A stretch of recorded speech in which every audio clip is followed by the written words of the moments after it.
மதியம் நல்ல சாப்பாடு சாப்பிட்டு கொஞ்சம் பாத்திரம் இருந்தது, அது அம்புட்டையுமே கழுவிட்டு லைட்டாக தலைக்கு என்ன வச்சாச்சு. நான் என்ன வீட்லேயே தான் ரெடி பண்ணுவேன். அது எப்படின்னு நான் ஆல்ரெடி செய்முறை ஒரு ஷார்ட்ஸில் அப்டேட் பண்ணியிருக்கேன், கீழே டேக் பண்ணுறேன், செக் பண்ணிக்கோங்க.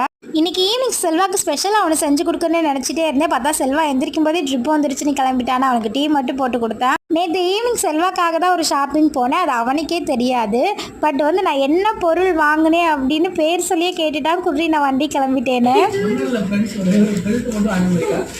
இதுனா ஒரு ஸ்பெஷலானு கேட்கலாம். பட் பாப்பாவுக்கு வந்து என்ன வேணும்னு என்னால் கெஸ் பண்ணவே முடியாது. ஏன்னா அவன் எதிர்பார்ப்புலாம் ரொம்ப பெருசாக இருக்குமா, அதனால் சிம்பிளாக வாங்கிட்டு பாப்பா அப்படியே ப்ரேயர் பண்ணிட்டு வண்டி கிளம்பிட்டானா. போகும்போதே நல்லா பயங்கரமான மழை. பட் கொஞ்சம் நேரம் வேடிக்கை பார்த்துட்டு நைட்டு செல்வா வந்துடுவான், நல்லா சுட சுட சமைச்சிக்கலான் இருந்தேன். செல்வா வர கொஞ்சம் டைம் ஆயிரும், வெளியிலே சாப்பிட்டு வந்துடுவேன்னு சொன்னானா. அதனால் லைட்டாக மீன் மட்டும் பொரிச்சு மீன் குழம்பு ஹீட் பண்ணிட்டு நம்ம சாப்பிட்டாச்சு.